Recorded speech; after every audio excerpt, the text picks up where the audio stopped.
cool G. When we get it going, we ain't in the tiptoeing. We the bands, you the kids, and the potions. Legit, we be doing our own shit.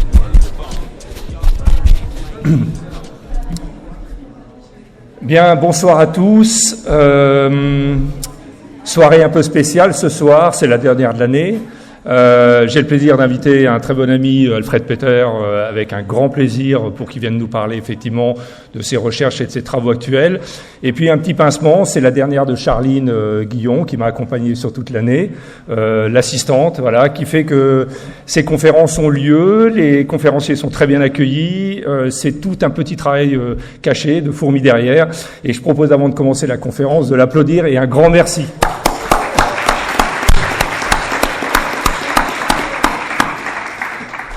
Voilà, merci beaucoup Charline en tout cas d'avoir accompagné cette année. Les conférences ont pu se passer, y compris même avec Alfred et ses petits reports successifs de vols de papier, d'appareils, de sacs et autres, et qui a réussi à braver les grèves en France aujourd'hui pour venir jusqu'ici, ce qui est aussi pas un mince exploit. Voilà. Je vais pas m'attarder dessus. Simplement, je trouve que son parcours est très intéressant. Il a été monsieur tramway pendant longtemps en France, où c'est vrai que depuis maintenant 25 ans ou 30 ans que tu travailles sur Strasbourg. Et heureusement, il a su se débarrasser un peu de cet habit qui lui collait un peu à la peau pour s'intéresser à d'autres sujets. Notamment, je pense que le SCOT de Montpellier a été un élément important, un élément déclencheur, et sur lequel, effectivement, on va porter sa conférence de ce soir. Comment nous aider à inverser le regard ou à regarder la ville d'une autre manière. Voilà, je te laisse la parole. Merci Laurent. Et tout d'abord, je réitère mes excuses pour ces 2 reports successifs, ce qui n'est pas du tout dans mon genre, mais c'est deux raisons qui étaient totalement imprévisibles. La première, effectivement, c'était un vol. Je me suis retrouvé sans rien, sans papier, sans argent.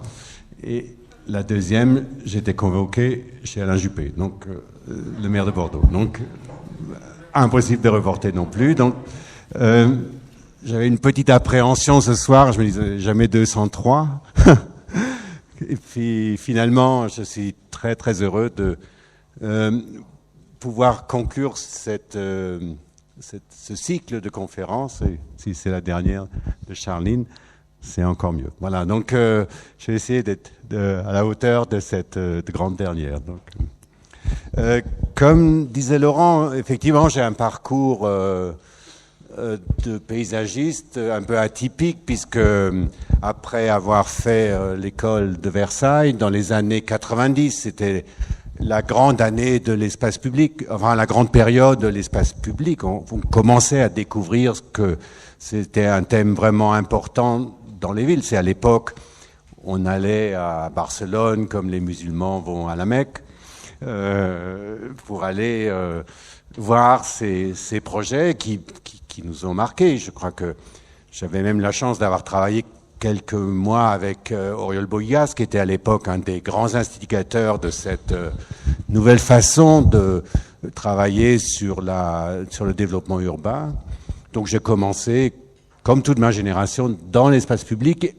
Il y a eu un accident de parcours qui m'a mené assez loin dans une thématique qui n'est plus une thématique purement paysage, mais c'était ce rapport entre tout ce qui bouge et tout ce qui s'aménage. Et dans ce domaine d'ailleurs, on continue à faire des projets. Le dernier en date est dans le Mont-Saint-Michel, qui est un projet qui n'est pas directement un transport urbain, mais qui pose très directement comment on adapte le tourisme de masse aux grands sites. Et puis, progressivement, je me suis rapproché du monde de l'urbanisme, parce que c'est un monde assez ouvert, finalement, en plein désarroi, parce que le projet urbain, tel qu'on l'a fait dans les années 80, 90, il a finalement pas produit grand-chose, il a montré ses limites. Et avec cette émergence des nouveaux paramètres du durable qui viennent télescoper la manière de penser et de produire la ville, s'ouvre un champ de travail pour des paysagistes. J'ai envie finalement d'être pas dans votre génération, parce que je pense qu'on est dans un moment clé de l'histoire urbaine dans laquelle la question du paysage ne sera plus posée comme elle a été dans les 30 dernières années, où finalement c'était toujours un peu la variable d'ajustement du grand projet construction ou du grand projet d'infrastructure, mais que j'ai essayé de théoriser une position très, très originale qui est issue d'une pratique, aussi d'une réflexion sur ce désarroi dans la planification, en disant mais au fond, si on repartait de l'idée que on peut repenser la ville par la nature, comme on l'a fait il y a 30 ans par les infrastructures, peut-être qu'on a un outil qui permettrait, d'une façon beaucoup plus efficace que l'a fait le projet urbain, de trouver une manière d'intervenir, pas forcément sur la ville constituée. Cette ville-là, elle va plutôt bien dans le monde. C'est plutôt sur l'énorme périurbain, qui est un mot valise, mais dans lequel on a tous les champs de travail pour les années à venir. Et je vais essayer de vous la faire à travers un voyage qui passe par mes projets, mais qui passe aussi, vous verrez, par le monde, parce que je travaille beaucoup maintenant à l'étranger et que le voyage commence à Singapour et il se terminera à Rio. Donc, vous verrez qu'on passe quand même par pas mal de latitudes et de situations différentes. Et cette image que j'ai faite il y a 10 jours à Singapour est une image que je trouve symbolisait assez bien cette idée qu'au fond, la ville de demain ne sera plus la ville constituée telle qu'on l'a connue, avec les rues, les places, etc., etc. C'est impossible à constituer. Le projet urbain l'a démontré, mais qu'il y a des nouvelles émergences, des nouvelles formes d'une ville-territoire.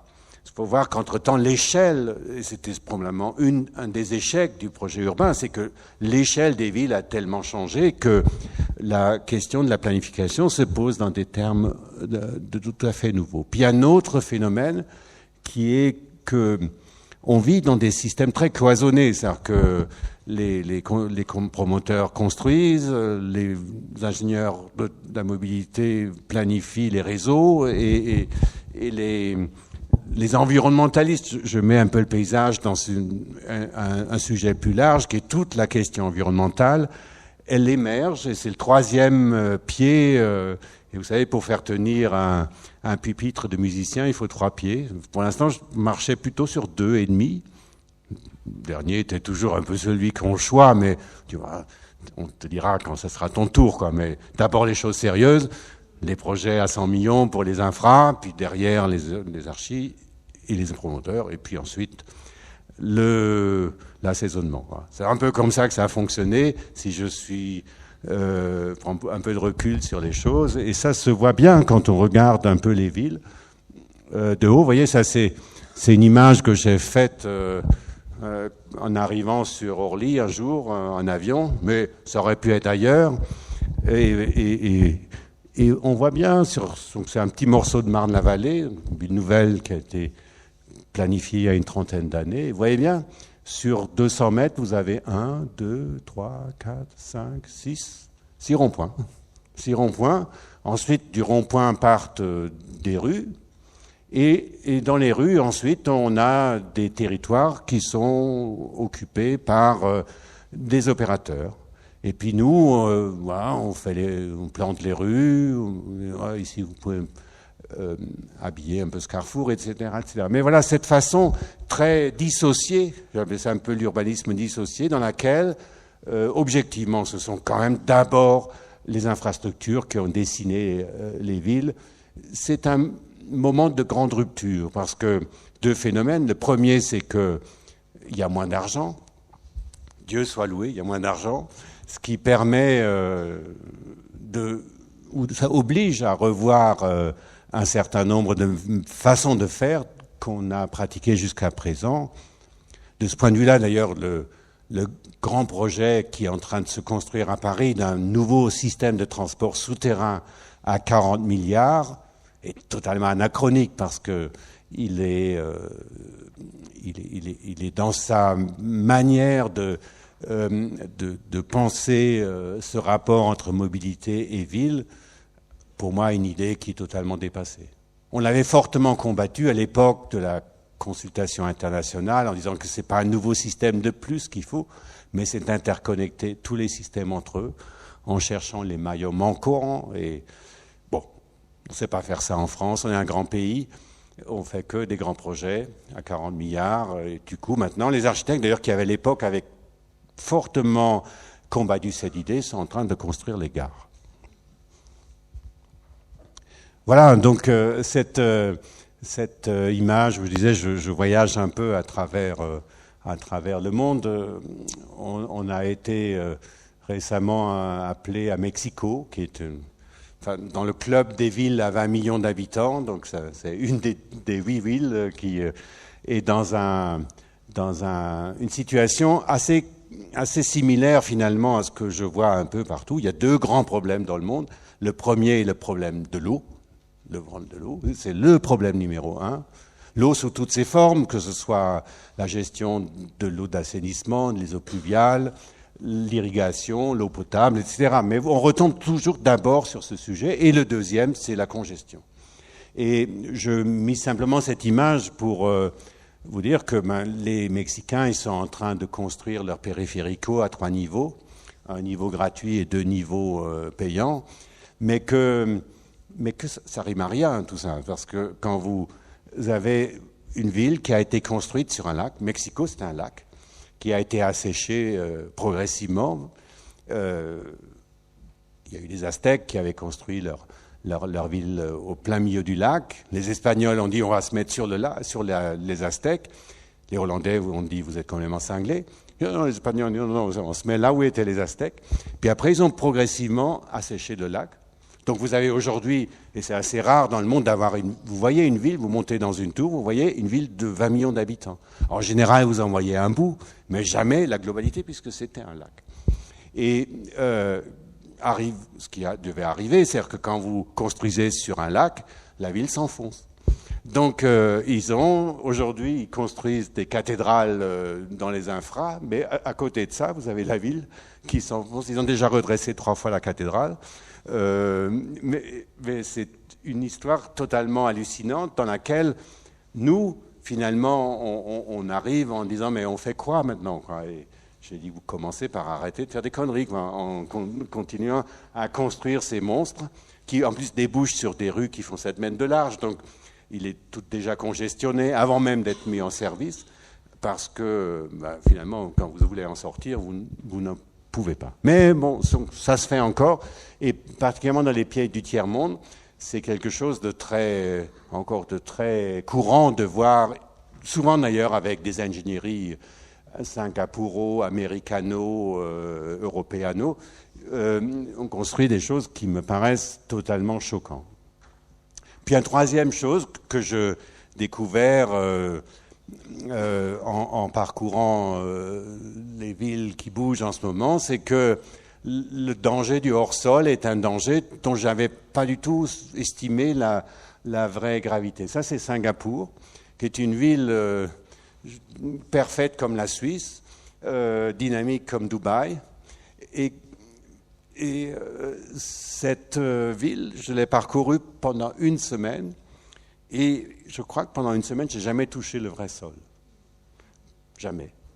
Ça finit par vous taper dans le mental, parce que quand vous êtes sur un sol qui n'est pas le vrai sol, quand vous avez des rues, il y a 3 rues parallèles en bord de mer qui ont à un moment donné été le bord de mer, en l'espace de 15 ans, hein, ça ne s'est pas fait sur 3 siècles. Hein, vous voyez à quelle vitesse cette accélération de l'histoire, on la sent dans ces villes-là. Et ce qui est absolument extraordinaire, le dernier jour de ma visite dans cette ville, le gouverneur, j'étais assis en face de lui, il m'a dit, vous savez, tout va bien, on a tout réglé, les constructions, l'eau, les routes, la mobilité, tout ça. Il y a juste un problème, c'est qu'on ne sait plus qui on est. On ne sait plus qui on est, on ne sait plus quelle est notre identité. Et cette question identitaire, elle finit par devenir un sujet majeur. Donc, quelque chose auquel je n'avais peut-être pas conscience, mais j'étais avec Didier Replin, qui est un inspecteur des monuments historiques, qui a réussi à sauver dans les années 80 quelques quartiers dans cette ville. À l'époque, on démolissait 700 maisons par jour. Et aujourd'hui, c'est comme un dieu sur terre. Parce qu'il a réussi à leur montrer que c'était important de garder quelques racines. La question qui m'est posée à Singapour, c'est que comme il n'y a plus d'histoire qu'on peut révéler par le bâti, puisqu'ils ont tout démoli, à part ces deux malheureux quartiers, ils essayent de retrouver la racine par une autre histoire, qui est celle du territoire. Et puis on a pris donc cette entrée de l'eau, qui est aussi un problème singapourien, parce qu'ils ont une consommation d'eau extraordinaire sur un territoire très limité, pour essayer de voir si on arrivait à retrouver une forme de racine dans quelque chose qui n'est pas du hors-sol. Vous voyez ce parc que tout le monde connaît, parce qu'il a été médiatisé, surmédiatisé, avec cette grande serre, ou une espèce de cathédrale de la biodiversité. Vous trouvez, c'est vrai que tout ça c'est génial, c'est parfait. Mais ce parc, il est construit sur la mer. Il y a encore 10 ans, ici, c'était l'océan. Donc, et donc, on est sur un polder. Ces arbres sont des cheminées de ventilation parce que sous le parc, il y a la plus grande station de méthanisation du monde.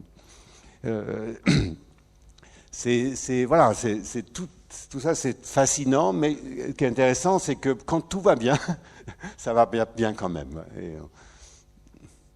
Et puis, ce qu'on a fait en Europe n'est pas très brillant non plus. Et pendant longtemps, ce rêve, par exemple, de la maison avec son jardin, c'est encore peut-être d'ailleurs un peu ça aujourd'hui, c'est-à-dire que à être propriétaire, avoir ces 400 mètres carrés, là, c'était une forme d'urbanisation qui a fabriqué ce qu'on appelle ce mot périurbain et qui pendant longtemps n'était pas un vrai sujet en France parce que, au fond, il n'y a pas grand-chose à faire dans ces quartiers dortoirs.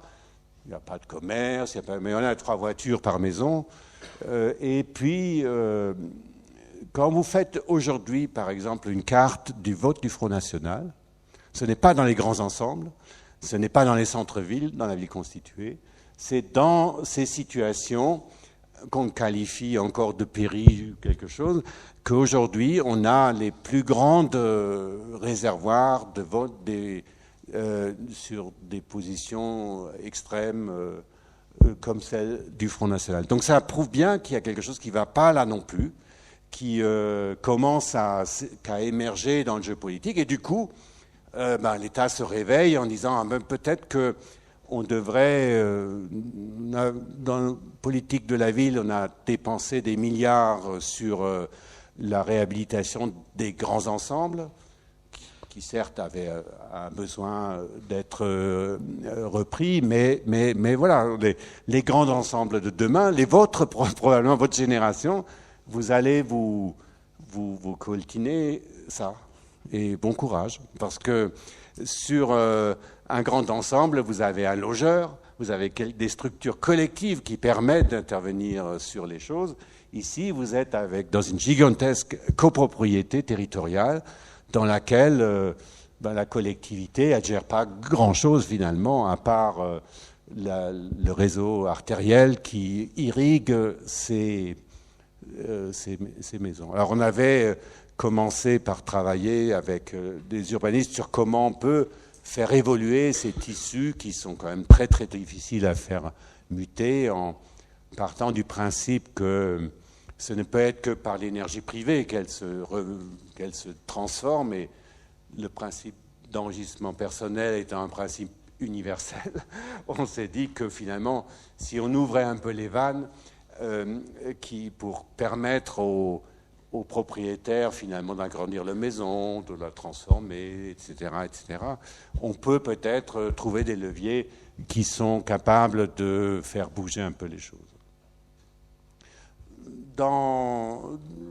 Ce long préambule peut vous paraître un petit peu peut-être hors sujet, mais je pense que c'est très important que vous compreniez d'où vient un peu cette notion de l'inversion de regard dont je vais vous parler après. Mais si vous ne voyez pas bien comment je ressens le contexte actuel, vous aurez un peu du mal à comprendre pourquoi je pense que cette question de l'inversion du regard est si importante. Et dans cette question, par exemple, l'habiter, la fonction d'habiter est une question essentielle qui, quand on n'est pas dans les lotissements tels que je vous les ai montrés, on se retrouve dans une forme d'habitat collectif qui est tout aussi déphasé par rapport au mode de vie que le sont les pavillons. Parce que finalement, le logement est devenu un produit. C'est plus une maison, c'est un produit qui se construit par des grands groupes, qui est revendu à des investisseurs ou à des fonds de pension. Là-dedans, l'habitant, il n'intervient jamais. Alors, lui, il n'est ni consulté, ni partenaire dans cette filière de construction. Et donc, il n'est pas étonnant qu'on se retrouve à la sortie avec des produits, ce que j'appelle le T3 salle de bain cuisine, qui est un produit qui ne correspond plus à rien, à aucun mode de vie, à aucune façon d'imaginer comment peut se faire la vie collective dans des immeubles aujourd'hui. Donc, on en produit un nombre impressionnant. On est en train de repasser tout ça au privé et on va se retrouver avec un parc. À une époque, dans les années 50, l'architecture avait de l'avance sur les modes de vie. Quand on construisait les grands ensembles, justement, les gens sortaient souvent des bidonvilles. Donc, ils étaient ravis d'avoir un grand logement avec des fenêtres, et le cocasse, c'est qu'aujourd'hui, on les détruit et souvent sur les mêmes endroits, on construit le T3, salle de bain, cuisine. Et les gens me disent après, mais c'était quand même mieux dans les grands ensembles, quoi. Un autre aspect qui est important dans cette compréhension du contexte, c'est que le changement climatique, les catastrophes naturelles sont de plus en plus fréquentes et elles produisent des dégâts de plus en plus importants. Je parle de statistiques sur une année des dégâts générés par la crise environnementale, mais d'année en année, je suis certain que ce chiffre augmente. D'une part parce que notre niveau global de vie sur Terre a augmenté, donc il y a plus de choses à détruire, et d'autre part parce que la violence des phénomènes eux-mêmes augmente, liés au dérèglement climatique en grande partie. Donc cette question de la peur face à la nature, elle est de plus en plus présente, et dans la manière dont est présentée ou médiatisée aujourd'hui l'écologie, je pense qu'on est là aussi dans une forme d'impasse, parce que on nous la présente. Je pourrais, surtout si j'achète un journal à la gare, il y a forcément un article sur l'écologie, et forcément on va dire oulala, oulala. Mais on ne peut pas faire une vision collective sur du oulala. Il faut du waouh pour faire de la vision. Et cette manière de présenter systématiquement le rapport à l'environnement comme une culpabilité collective est quelque chose qui est totalement impossible à perpétuer si on veut. Parce que quand vous discutez dans la rue, tout le monde a envie de s'intéresser à cette question-là, mais il faut en faire quelque chose de positif. Il ne faut pas le présenter sous forme d'une culpabilité collective, ça n'a jamais rien produit. J'ai une grande chance, le pape a écrit une encyclique magnifique sur l'écologie, c'est sa première d'ailleurs, et je ne commence plus un projet aujourd'hui sans faire une citation du pape François. Il a vraiment fait le texte qui manquait, qui est au-dessus des politiques, qui dit d'ailleurs quelques vérités aux politiques qui gênent beaucoup, notamment ces clients privilégiés qui sont plutôt comme la frange conservatrice. Donald Trump, par exemple, il n'a pas du tout aimé qu'on lui fasse la leçon sur non, occupez-vous de la morale, nous, les affaires, c'est nous. Hein, donc, une espèce de partage des choses. Et je trouve que c'est très, très important qu'une autorité de ce niveau-là, à un moment donné, dise, mais au fond, l'avenir de l'humanité est la plus importante, c'est cette question de la manière dont on va se comporter avec la question de la nature. Si vous ne l'avez pas lu, ça coûte pas cher, c'est 3,50 €. Je ne fais pas de prosélytisme, je suis protestant, vous voyez, donc, mais je pense que c'est un texte absolument superbe sur cette manière de repenser notre rapport à la Terre. Voilà, et puis dans cette dernière chose que je voulais dire sur cette question du rapport entre notre façon de produire la ville au regard de la nature, c'est que on voit bien que dans les formes les plus courantes aujourd'hui dans la manière de construire, la waterfront, qui est devenue un produit mondialisé que vous retrouvez à peu près partout, mais traduit déjà une espèce de recherche du contact avec les éléments. Là, c'est avec l'eau, sous forme de miroir. Bon, évidemment, c'est la façon la plus simple, la plus de produire, et ça fait d'ailleurs des images qui sont pas forcément laides. Hein. Quand j'ai vu les premières images de Doha, je dis waouh. Mais j'ai fait Doha, Abu Dhabi et Dubaï comme ça en 10 jours. À la fin, j'en avais la nausée, quoi, parce que c'est rien, c'est juste un miroir aux alouettes. Vous voyez, donc c'est Dubaï, mais ça veut dire quoi? Ça veut dire si je coupe l'électricité maintenant, c'est la période la plus chaude, pendant 1 heure, cette ville va fondre comme un gâteau de chocolat, quoi. C'est une espèce de mirage dans le désert qui n'a évidemment aucun avenir. Mais dans cette question de la façon dont on regarde, on est déjà un peu dans l'inversion du regard, puisque c'est finalement par la mer qu'on regarde la ville et non plus de la ville qu'on regarde la mer. C'est un peu l'inversion des cartes postales telles qu'on les a faites dans les années 50. Pour revenir dans notre situation européenne, on a vu dans les 20 dernières années, notre génération de paysagistes ont beaucoup travaillé sur ces projets de reconnexion des villes avec leurs fleuves. C'est quand même souvent la raison pour laquelle la ville était construite à cet endroit et pas ailleurs. C'est la première question qu'il faut que vous vous posiez quand vous allez travailler dans une ville. Pourquoi elle est là? Ça vous donnera 80% des clés de votre attitude. Et très souvent, finalement, cette déconnexion, elle se faisait par les infras. Ça, ce sont les quais de la Garonne à Bordeaux, qui tout le monde connaît. Pas seulement d'ailleurs pour le miroir d'eau, qui est certes fantastique, mais c'est qu'à cet endroit-là, il y a encore 10 ans, il y avait une autoroute.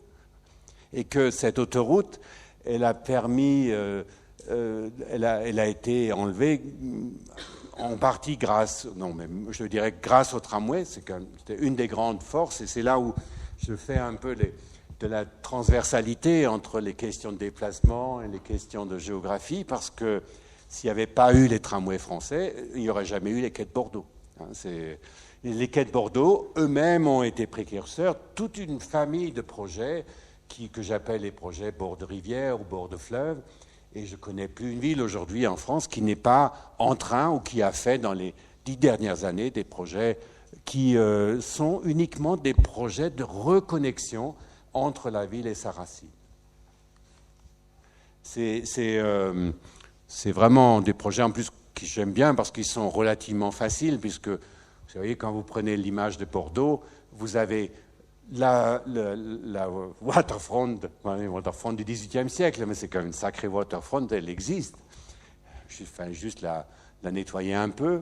La Garonne aussi, elle existe, elle existera encore longtemps. Et entre les deux, il fallait juste faire un peu le ménage. Et en faisant un peu le ménage, finalement, on recrée quelque chose qui est assez magique. Et ça, c'est une des grandes satisfactions de notre métier, quand on arrive à faire ces reconnexions avec la racine et la ville dans des mises en scène aussi fabuleuses, préexistantes. On a quand même le sentiment de servir à quelque chose dans ce monde. Et bon, malheureusement, il n'y a pas des fleuves partout quand même, et que quand on est sur des territoires beaucoup plus banals ou banaux, je ne sais jamais, ça c'est... Pardon, il faut que je revienne en arrière. Ça c'est juste un exemple très, très intéressant sur la région parisienne, sur Clichy-Montfermeil, qui est un des quartiers emblématiques de la politique de la ville française, grand ensemble qui a concentré pratiquement tous les problèmes qu'on pouvait rencontrer dans les grands ensembles. Et ce qui est amusant, c'est que tous les ministres de la ville qui se sont succédés, il y en a eu beaucoup depuis Mitterrand, ils ont tous dit on va régler le problème de Clichy-Montfermeil. Là, on est en 2016, donc ça fait 30 ans qu'on a un ministère de la ville. Tous les ministres ont travaillé, mais le problème est toujours là. Mais on reconnaît un peu, quand on se promène dans la rue et qu'on est un peu habitué aux arcades de la politique urbaine, que chacun a laissé une petite trace qui fait que j'ai appelé ça le musée de la subvention, qui est un bon symbole de l'inopérance de l'État. Mais parallèlement, qu'a fait l'État? C'est qu'à côté, il y a la forêt de Bondy, ici, qui est une forêt classique, une belle forêt historique de la région parisienne, classée Natura 2000, donc totalement intouchable, sanctuarisée, avec un grillage d'ailleurs entre la cité et la forêt. Et résultat, évidemment, tout le deal de drogue de la cité se fait dans la forêt. Ils sont tranquilles. Personne ne vient les déranger. Et dans la mémoire collective, évidemment, la forêt est à peu près redevenue ce que c'était la forêt hostile dans la préhistoire, c'est-à-dire que c'est le lieu de tous les dangers. Je retrouve la même chose, on est en train de faire un projet au Gabon, c'est une ville, un pays qui 90% c'est de la forêt. Pratiquement toute la population du Gabon est maintenant urbanisée, il n'y a plus personne. C'est le bon côté du pétrole, puisque ça a évité le déboisement de ce pays. Mais tout le monde est en ville et n'a une frousse totale de 90% de son pays. On est en train de réapprendre ce que ça peut être. Une forêt, ce n'est pas forcément quelque chose d'hostile. Mais, vous voyez, on a là toute la stupidité. On a mis des milliards dans ce quartier pour ne rien résoudre du tout. Et on a fabriqué des règlements de l'autre côté qui sanctuarisent une situation dans laquelle la ville et la nature se tournent de dos. C'est absurde. On a juste essayé de créer une sorte de projet qui fait glisser un peu la ville dans la forêt, mais surtout la forêt dans la cité. Mais toucher à un classement Natura 2000, c'est quelque chose de tout à fait impossible à penser aujourd'hui. On en est à peu près là. On a d'un côté une nature surréglementée, mais d'une manière tellement absurde que plus personne n'y comprend rien, parce que ces règlements se superposent, n'ont jamais été pensés transversalement, ce qui fait que même la compréhension du territoire par les procédures devient quelque chose de totalement déréalisant sur le territoire lui-même. On ne regarde plus le territoire pour ce qu'il est, mais on le regarde à travers les procédures.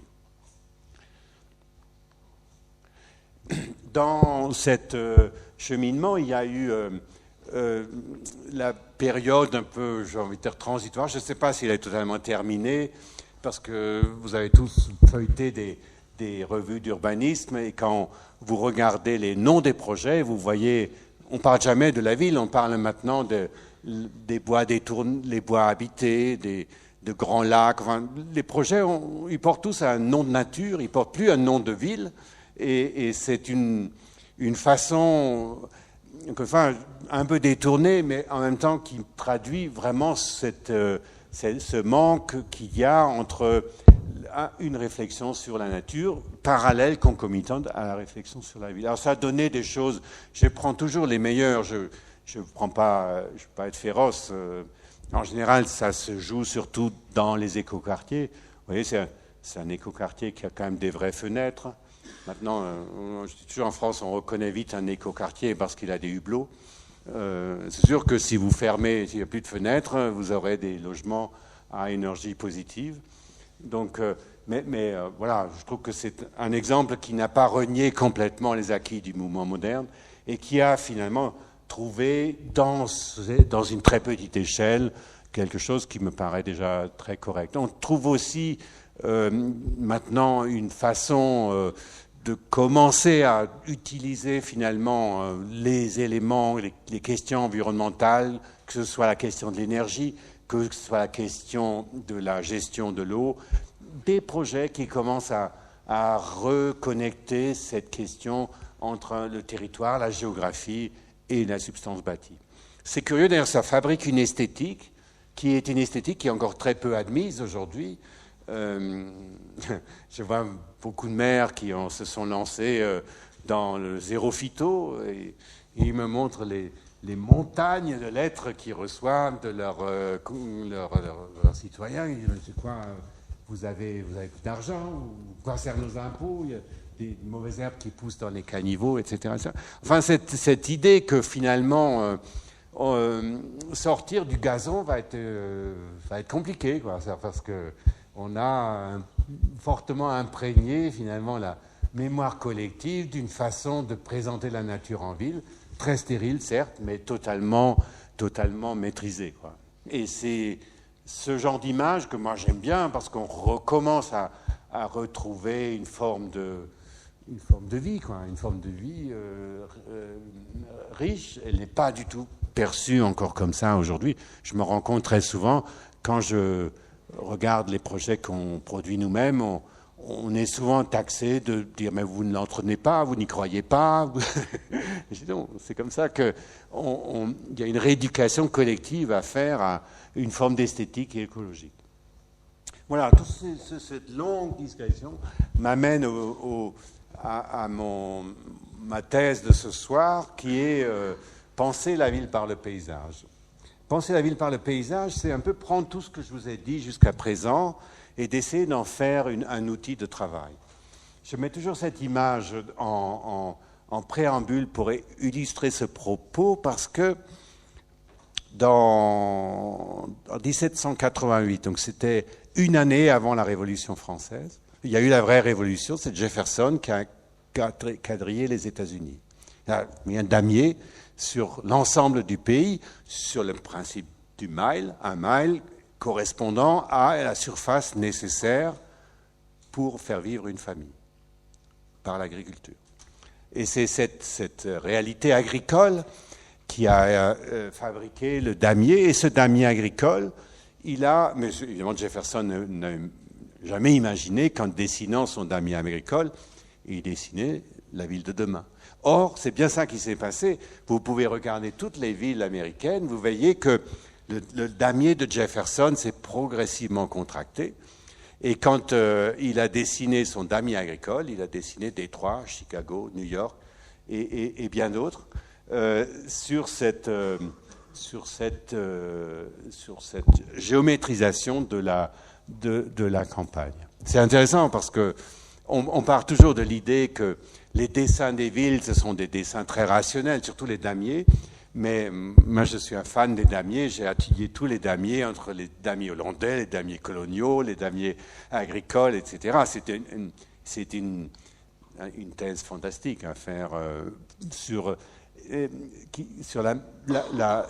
cette forme de rationalité exprimée par les damiers sont souvent un excellent révélateur des territoires sur lesquels ils ont pensé. Les Hollandais, en particulier, ont été, au XVIe siècle, XVIIe siècle, à l'origine d'énormément de projets, surtout dans les colonies, dans lesquelles cette science de l'eau, qui est une spécialité hollandaise, a permis de dessiner des morceaux urbains absolument magnifiques.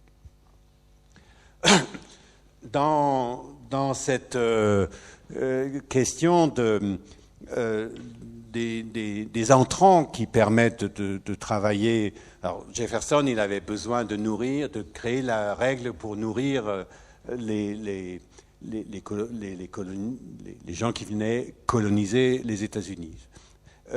Aujourd'hui, j'ai l'assentiment qu'un sujet sur lequel on n'a finalement encore jamais vraiment travaillé en termes de projet, c'est cette relation qu'on peut ou peut pas établir entre la question climatique et la question de la planification. Ça peut paraître même très ambitieux de dire on peut intervenir sur la météo. Donc, vous avez saisi cette opportunité à l'époque de cette consultation qui avait été lancée sur le Grand Paris, ça fait maintenant 8 ans. J'avais contacté Météo France, donc qui est l'organisme de prévision météorologique sur le territoire, et en leur demandant s'il était capable ou possible de travailler sur l'idée, parce que la grande canicule de 2006 a laissé quand même des traces. Est-ce qu'on est capable, à l'échelle d'une ville comme Paris, de travailler sur un gigantesque climatiseur dans lequel on travaille en prenant comme terrain de jeu la ville folle, en gros, c'est la ville dense. Hein, c'est les 8 millions d'habitants. Il y en a encore 2 millions, mais l'essentiel est dans la partie grise. Mais on a pris comme terrain de jeu un territoire beaucoup plus large qui englobe les grandes forêts de la couronne parisienne, qui sont d'ailleurs souvent des forêts royales.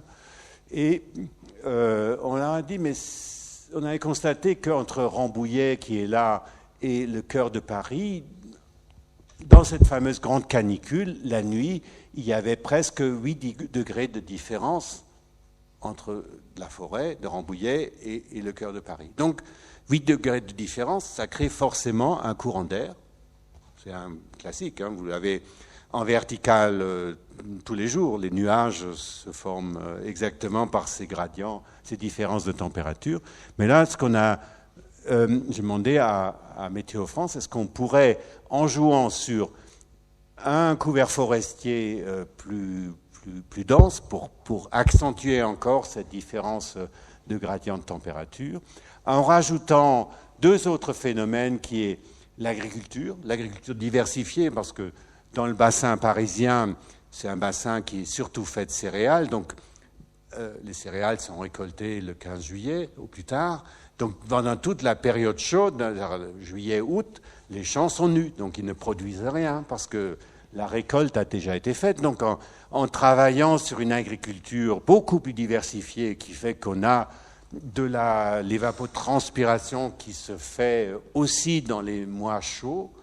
Et puis le dernier paramètre, c'est l'eau, l'humidité, mais l'humidité à grande échelle, en essayant par exemple d'imaginer que la régulation de la Seine qui traverse Paris se fait aujourd'hui quelque part du côté à la sortie du Massif central. Il y a d'énormes réservoirs, ce qui fait qu'il n'y a plus jamais d'inondation à Paris.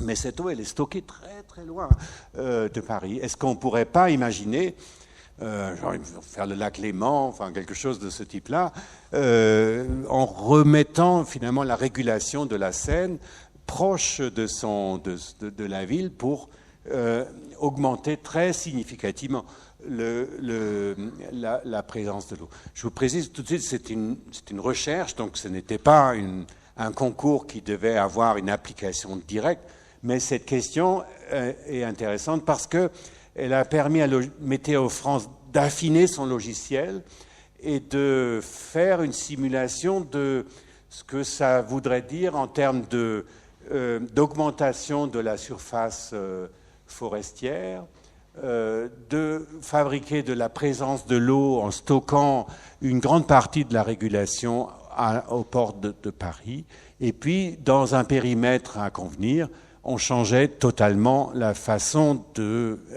faire de l'agriculture. C'est intéressant parce que cette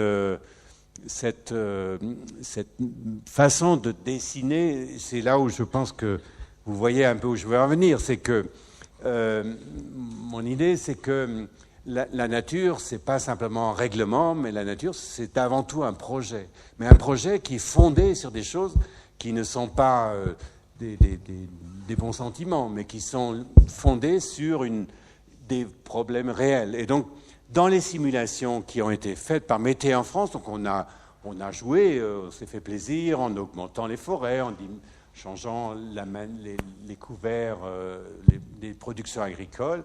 Et on est progressivement arrivé à une espèce de système donc, qui combine le fait que la ville chaude elle-même, dans la journée, il faut la refroidir, mais ça, c'est des choses qu'on commence à bien maîtriser avec la question le traitement des toitures, le traitement des points chauds sur les rues, etc.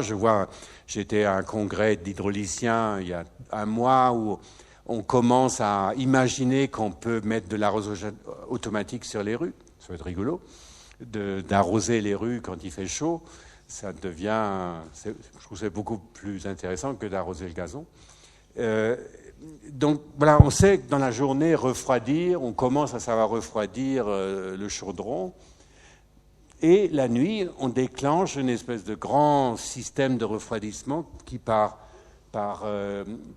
courant d'air qui va de la périphérie vers le centre, on arrive à baisser significativement la température jusqu'au cœur de la grande ville elle-même. Donc, ramené sur un an, ça faisait un -2 degrés, ce qui fait que je suis devenu le -2 du Grand Paris. Bon, tous ces sujets qui étaient très, je pense, un peu en avance sur leur temps, ont été complètement phagocytés par le problème de la mobilité, ce fameux métro dont je vous ai déjà parlé. Donc, c'est un peu resté à l'état de projet, sauf que entre-temps, Météo France a bien vendu son logiciel dans le monde entier sur cette façon d'intervenir sur le territoire. J'avais une autre idée derrière la tête en travaillant sur ce thème, c'était que en dessinant la nature, c'est un peu ce qui est arrivé à Jefferson sans qu'il l'ait induit, en dessinant la nature, on finit aussi par redessiner la ville, en creux, par déduction. Et cette question de la manière dont on se pose dans le territoire, non plus sur des fils, des réseaux, des choses, mais sur une nature constituée, dans un rapport de projet dynamique, et intuitivement me permet de penser que c'est une façon extrêmement moderne de repenser la question de la forme urbaine. J'en parle beaucoup aux architectes. Pour l'instant, ils ne comprennent pas du tout de quoi je leur parle. Donc, j'ai décidé de le faire moi-même. C'est pour ça que je m'introduis de temps en temps dans le monde de l'urbanisme, parce que je trouve que ça avance pas assez vite, ou on ne me comprend pas, ou on ne veut pas me comprendre. Donc, on est en train de travailler, là, en particulier sur Marne-la-Vallée, dans laquelle on est sur des situations dans lesquelles 80% du travail n'a pas été détruit ou est déjà fait, de créer les derniers maillons manquants pour avoir un démonstrateur sur l'Est qui peut donner une visibilité à cette idée. Mais vous voyez, travailler avec le climat, par exemple, c'est un sujet, bon, l'a décliné sur la question européenne, mais je vois, quand je me promène un peu dans le monde, on est quand même rentré dans un monde climatisé, ce qui est absolument traumatisant, parce que vous n'en sortez jamais sans, à minima, un mal de gorge, en général avec une bonne infection des poumons, quand vous y restez plusieurs jours. Et je dis toujours aux décideurs, mais comprenez, si vous n'attaquez pas à cette question de la maîtrise de la température autrement que par des artefacts, vous allez aller droit dans le mur. Et je dis, commençons par le commencement, regardez simplement ce que l'architecture coloniale, par exemple, dans ces pays, a fabriqué de merveilles. Ça, c'est un projet à Sri Lanka, mais il y a encore des trésors hollandais ou anglais sur la manière de pouvoir rendre la température supportable dans des pays chauds et humides. C'est intéressant parce qu'il y a quelques architectes qui commencent à à comprendre cette question-là. Alors évidemment, on ne travaille plus à l'échelle, c'est un peu la difficulté de l'exercice, vous voyez, on n'est plus dans un exercice sur la maison individuelle, mais on est sur la ville moderne qui construite dans des échelles. Et là, j'ai vu cet hôtel là, qui a été construit par deux architectes singapouriens à Singapour, qui est un peu pour moi une forme d'interprétation moderne de cette idée coloniale. C'est-à-dire que toute la tour est évidée à l'intérieur, donc c'est un noyau creux, avec des appels d'air, avec une espèce de grande turbine en haut qui fait que, avec finalement une morphologie qui est assez classique d'une tour, on arrive dans la forme qui me paraissait la plus imperméable à toute réflexion de cette nature. Moi, cet exemple je détestais les tours, mais là je les déteste un peu moins, parce que je me dis, même avec ça, quand on veut bien prendre ce thème au sérieux, on peut faire autre chose que de la façade vitrée dans laquelle, sans clim, on n'arrive même pas à imaginer qu'on puisse y vivre. Laurent a fait mention tout à l'heure du Scott de Montpellier qui est arrivé un petit peu après, donc sur une question qui était tout à fait dans cette lignée de... Voilà, quand on fait de la planification urbaine, on travaille très souvent sur le gris, le gris qui est souvent... Et puis le vert est là, donc on s'en occupe pas vraiment, quoi. Et l'inversion du regard sur ce document, un Scott, ça sert à peu près à décider pendant 15 ans où est-ce qu'on va construire et pas construire, en gros, si je fais simple. Et ce qu'on a dit, vous voyez, tout ce qui est gris était déjà construit. Pardon, je me trompe toujours. Ce qui est blanc restait des morceaux qui étaient constructibles, mais on a dit, mais vous ne pouvez pas continuer simplement à boucher les morceaux, les creux qui vous restent. C'est ce que j'appelle la ville qui avance à reculons. On connaît ce que ça produit, mais on va définir ce trait vert que vous voyez autour de la ville-centre, mais aussi autour de toutes les villes satellites. Et vous voyez que ce trait, il est parfois continu. C'est qu'on a estimé que là, la limite était vraiment constituée, mais pas constituée par une route, parce qu'une route, ça se franchit, c'est même fait pour ça, mais par un ruisseau, par un élément naturel qui était capable en lui-même d'en garantir pendant 15 ans la pérennité. Et puis, il y a des endroits où il n'y avait pas rien, donc c'est les pointillés. Et si je caricature un tout petit peu le propos de ce document de planification montpelliérain, il a été, pour moi en tout cas, de définir comment on allait constituer les pointillés dans un système dans lequel on ne regarde pas de l'intérieur vers l'extérieur, mais de l'extérieur vers l'intérieur. Voilà, c'est ça la base pour moi de l'inversion du regard. Ça veut dire qu'on s'est refusé de planifier la ville par le gris, mais on l'a dessinée par le vert. Les Montpelliérains sont souvent un peu pragmatiquement malins.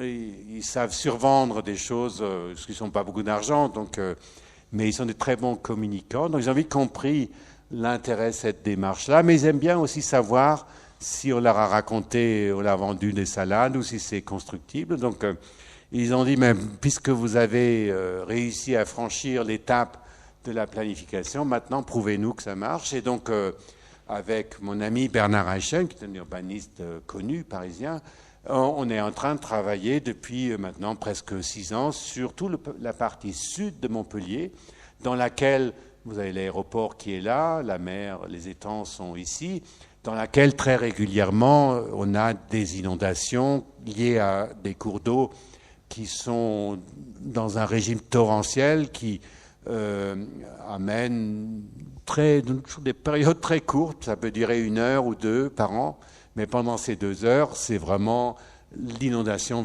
violente. Et donc, sur cette idée qu'avec l'eau, on peut construire un territoire combiné avec l'agriculture. Ça, c'était mon premier plan agricole que j'ai fait, donc c'est donc ce territoire au sud, dans lequel ici, il faut imaginer qu'aujourd'hui, ce sont des boîtes à chaussures, des commerces qu'on a déconstruits en prenant le principe de l'inondabilité comme un sujet qui nécessitait qu'on allait recréer des champs d'épandage, qu'on allait reconcentrer tout cet commerce autour d'un axe sur lequel on a installé le tramway, en condensant finalement ces éléments urbains autour du transport public, et qu'on allait donner des continuités à tous les passages dans des situations déjà construites, ce qui rend l'exercice extrêmement long et périlleux, pour arriver à...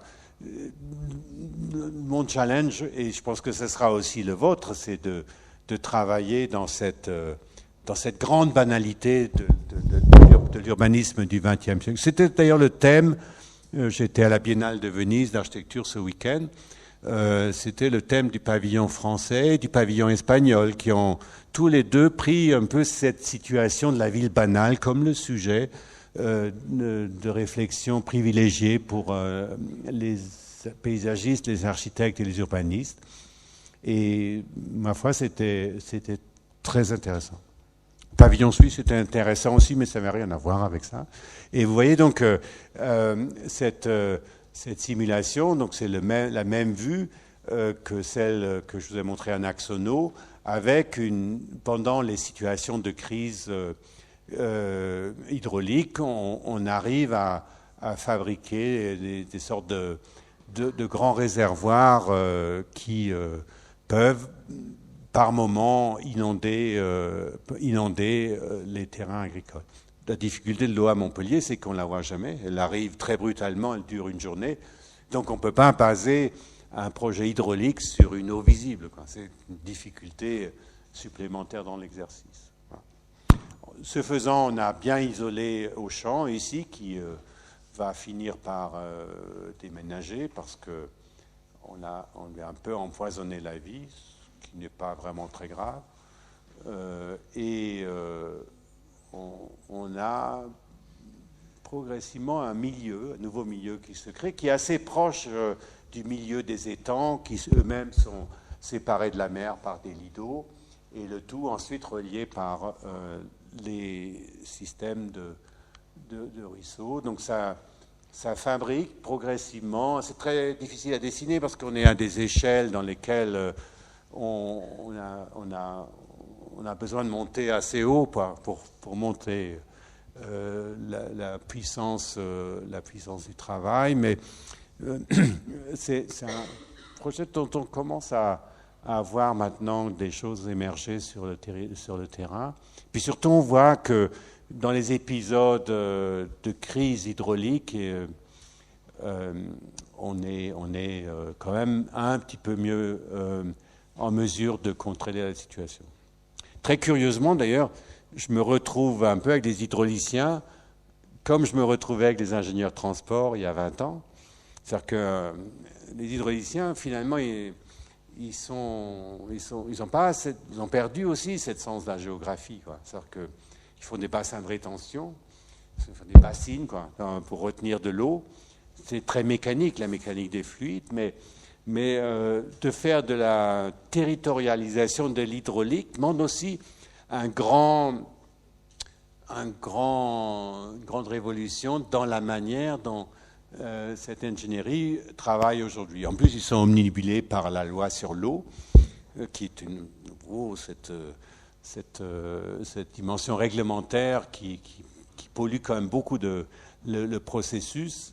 Et je me suis fait un petit théorème qui dit que dans les pays jeunes, on met le projet et on adapte les procédures. On met le projet sur la scène, on adapte. Et dans les pays vieux, on fait les procédures, on adapte les projets. Alors, suivant d'où vous êtes, vous mettez dans la catégorie où vous voulez.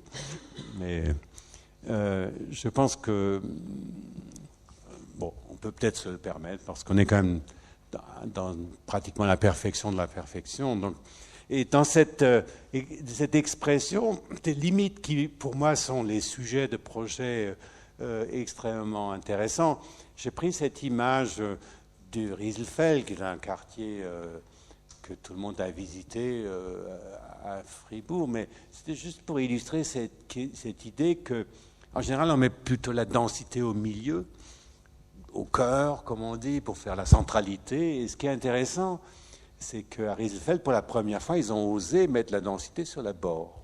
Et c'est exactement le principe de ce qu'on imagine à Montpellier, parce que cette vue sur la mer, même si c'est une prairie, mais ça, bon, les promoteurs le comprennent bien, parce que quand vous regardez les panneaux de commercialisation des opérations immobilières, vous voyez très bien que dès qu'il y a vue sur la mer, ou vue sur la prairie, ou vue sur la forêt, c'est plus 30 quoi, en termes de prix du logement. Donc c'est aussi dans une équation économique dans laquelle on cherche de la recette, finalement construire sur les bords en survalorisant un peu ce rapport au paysage, permet peut-être de récupérer des moyens pour se payer ce type de projet.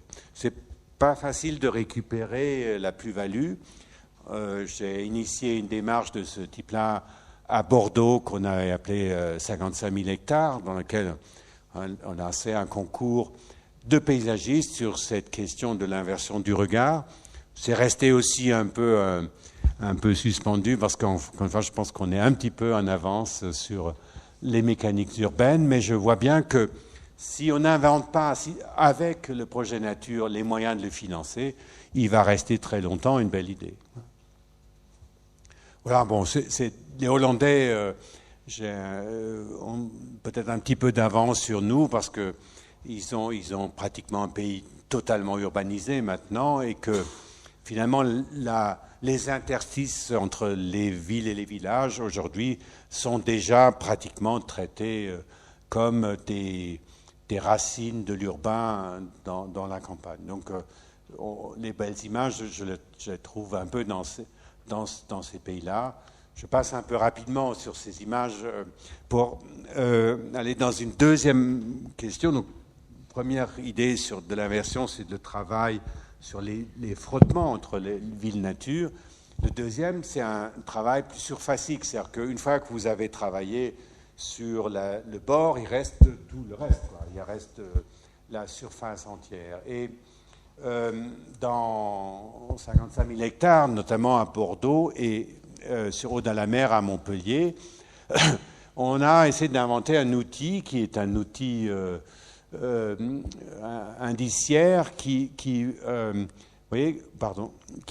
part d'une cartographie du territoire en fonction de sa richesse écologique. Donc quand vous êtes dans le rouge, vous êtes dans le désert absolu, et quand vous êtes dans le vert, vous êtes plus il est vert foncé, plus on est dans un milieu riche. Et donc ça concerne là, non pas le domaine public, mais ça concerne donc essentiellement le domaine privé. Et donc on a mis au point un outil indiciaire qui permette déjà de cartographier le territoire en fonction de sa valeur écologique, et ensuite d'imaginer des mécanismes d'encouragement, un peu le parallèle ce qu'a fait la PAC dans sa dernière évolution, en subventionnant les exploitations agricoles, non pas simplement sur leur surface cultivable, mais aussi sur leur valeur écologique. Ce qui a fait que beaucoup de paysans ont recréé un étang, ont recréé des haies, des choses comme ça, parce que ça rentre dans l'assiette subventionnable de la PAC. Et donc, je me suis dit, mais ce qu'on peut faire pour l'agriculture, peut-être qu'on peut aussi le faire pour la ville. En partir de cette classification, si un propriétaire est capable de me prouver qu'il est passé du rouge foncé au jaune, peut-être qu'on peut trouver finalement, sans que ça soit une ruine pour la collectivité, une façon de faire remonter le niveau globalement de cette chose. Donc là, ça c'est le niveau 0, hein, donc vous êtes sur le stol le plus stérile, mais si vous prenez les surfaces sur une ville entière, ça en fait beaucoup, hein, ça fait beaucoup de surfaces, dans lesquelles bon, la marge de progression est rapide, donc on peut imaginer qu'il passe très rapidement du rouge foncé au rouge clair, voire au jaune, s'il arrive par exemple à créer une canopée qui, sans remettre en cause la fonction du site, permet quand même d'en créer un élément naturel. Ça, on va dire, c'est jaune pâle, quoi. C'est le jardin du pavillon dans lequel on peut dire, bon, ce qui est bien, c'est que l'eau s'infiltre, c'est déjà bien. C'est-à-dire que c'est un milieu perméable, mais après, bon, vous regardez le laurier cerise, enfin, vous avez tout l'échantillonnage du bon jardin de pavillon de banlieue. On peut peut-être, par une mécanique assez simple, les inciter peut-être à faire moins de gazon, à planter autre chose que des arbustes qui ressemblent à ce que j'appelle la végétation de cafétéria. Toujours pareil, hiver comme été.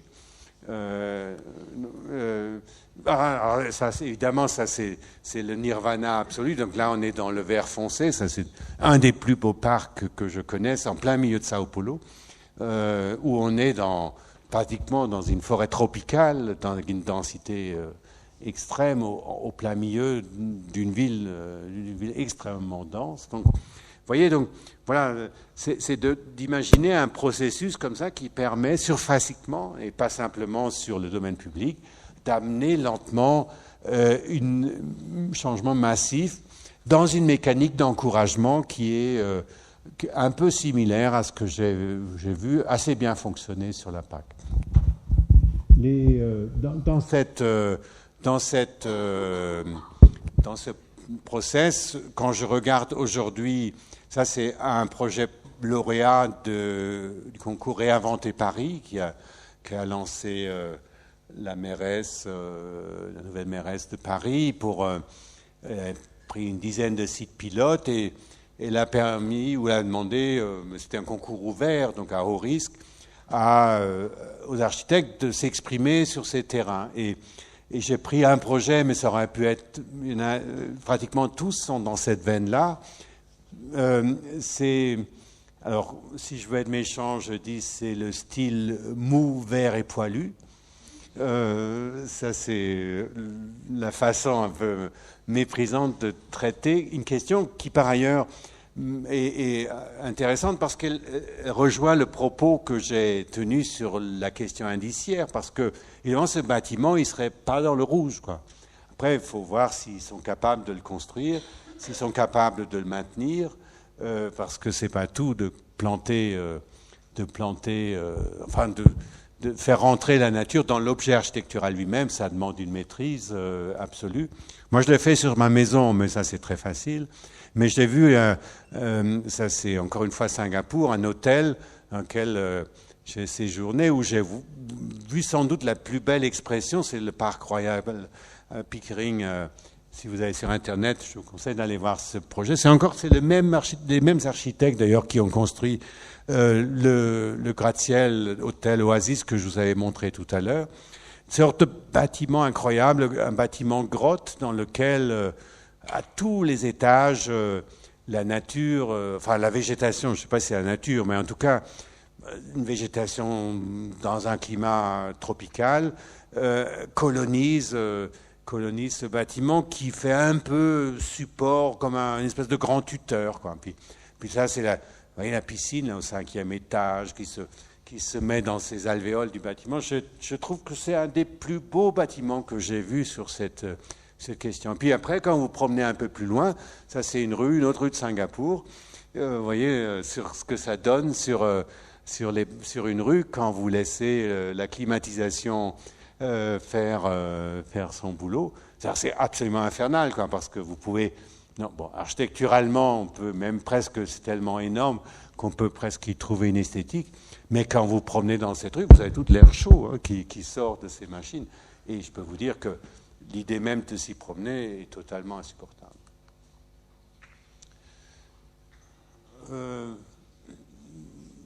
Dernière chose que je voulais vous dire ce soir sur cette question le rapport ville-nature à travers l'inversion du regard, c'est intéressant de voir qu'aujourd'hui, par un autre phénomène qu'on a à peine vu arriver dans les années 80, c'est ce qu'on appelle la planification horizontale. C'est-à-dire que par le système de réseau, et vous êtes né avec, donc vous êtes complètement dans cette histoire. Nous, un peu moins, on essaye, mais on est très maladroit. On voit bien qu'il y a une économie du partage qui est en train de bouleverser l'ensemble des mécanismes de fonctionnement de la société et très probablement aussi la manière dont vous allez pratiquer votre métier. On a été habitué de travailler dans un système vertical. Le couple, le prince et le paysagiste, ou le prince et l'architecte, ça a fonctionné pendant des siècles. C'est même un couple qui a produit des très belles choses quand le prince était éclairé. Je dis souvent, mes commanditaires, l'architecture, c'est la distraction des princes. Mais voilà, aujourd'hui, on est dans une autre histoire naissante dans laquelle on voit bien que la manière de penser la ville se télescope avec cette idée qu'au fond, les gens sont très bien capables de le faire eux-mêmes. Et donc, notre métier, je pense, va évoluer dans les années à venir, dans laquelle je me vois bien comme une sorte de destinataire public, c'est-à-dire quelqu'un qui prend toute cette énergie qui se développe, qui se croise, qui se fait d'une façon totalement déconnectée des pouvoirs publics. Et peut-être je vais prendre d'abord l'exemple de... Je reviendrai sur ces images-là après, mais de l'image de Tempelhof à Berlin, qui est pour moi un endroit mythique pour cette vague que je sens arriver. L'histoire de ce projet est assez étonnante parce que la ville de Berlin avait fait comme ils ont fait pratiquement pour tous les grands projets à Berlin, lancé un concours international ouvert. Il y a 200 projets, ils en ont gardé 10, ils en ont fini par choisir un lauréat. Et puis, ça n'a pas marché, quoi. La population a dit non, pas question que vous urbanisez ce terrain. Tempelhof, c'est maintenant plein milieu de Berlin, donc c'est 600 hectares donc, disponibles, et la population s'est rebiffée pour la première fois, mais pas simplement 15 écologistes convaincus, c'était massif. Et comme le maire Berlin, comme ville qui a un énorme problème financier, quoi. Ils ont été quand même tout près du dépôt de bilan. Il n'y a pas les moyens non plus de développer le projet. Ils disent, ben, après tout, faites-en ce que vous voulez. Faites-en ce que vous voulez. Voilà, il a dit ça. Les gens l'ont pris au mot. Ils ont dit, OK, on fait ce qu'on veut. Et si vous avez le temps d'aller à Berlin, passez à cet endroit, vous allez voir ce que ça veut donner quand des milliers de gens investissent un lieu comme ça. Pour faire à peu près ce qu'ils veulent. La collectivité n'a absolument pas investi un euro dans le projet, donc la piste est restée comme elle était. Alors, il y a un trésor d'imagination pour utiliser la piste avec toutes sortes de... entre les courses à vélo, les skates, bref, tout ce qui peut utiliser une surface bitumée. Puis à côté, il y a les barbecues, il y a les jardins partagés. Enfin, tout ça s'est un peu, ça s'est un peu développé de façon assez spontanée. Mais je dis c'est intéressant parce qu'on dit ouais, mais si c'est ça, à quoi on sert? Pourquoi il n'y a plus besoin de concepteurs du tout? Je pense que si, on a un métier.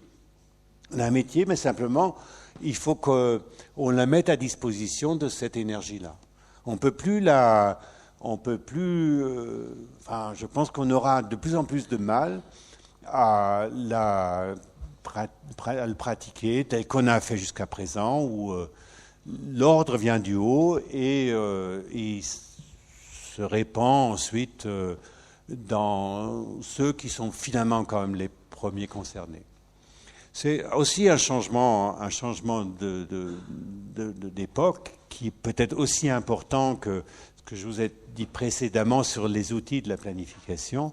En tout cas, moi, il me passionne et je dirais dans les 10 dernières années, la manière de procéder quand on fait un projet d'espace public a radicalement changé. C'est-à-dire que je me refuse, même si je suis en porte-à-faux par rapport à toutes les procédures, de faire un projet dans lequel il n'y a pas une phase expérimentale, dans laquelle on peut tester des choses, dans laquelle on peut revenir sur des choses, dans laquelle on peut rajouter, enlever, transformer, dans un processus dans lequel on peut laisser beaucoup plus de place à la concertation. Alors ensuite, vous avez un système qui est beaucoup plus mature, que la France reste quand même un pays diablement royal dans lequel...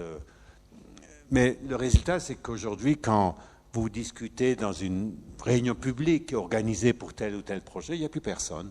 Plus personne ne vient parce que soit on dit de toute façon on n'y apprend rien parce que tout est déjà décidé. Alors le maire il dit toujours non, rien n'est décidé, mais ça ne dupe pas les gens. Ou bien ils viennent en disant qu'est-ce qu'on nous cache. Avec ce genre de réunion, on ne va pas très loin. Donc voilà. Donc je pense que cette manière de voir comment évolue, alors ça évolue dans tous les domaines, que ce soit dans notre métier, mais c'est vrai aussi pour les transports, c'est vrai pour le tourisme. Enfin, vous voyez qu'on est dans une histoire qui est tout à fait nouvelle. Et maintenant, je reviens à ces deux images que je voulais dire que ce processus de changement, ce que j'aimerais, c'est qu'on le fasse dans une forme d'allégresse. Parce que je me suis quand même aperçu que, en voyageant dans le monde, que là où ça va bien, c'est-à-dire que l'Europe, ça va quand même pas trop mal, tout le monde tire la tronche.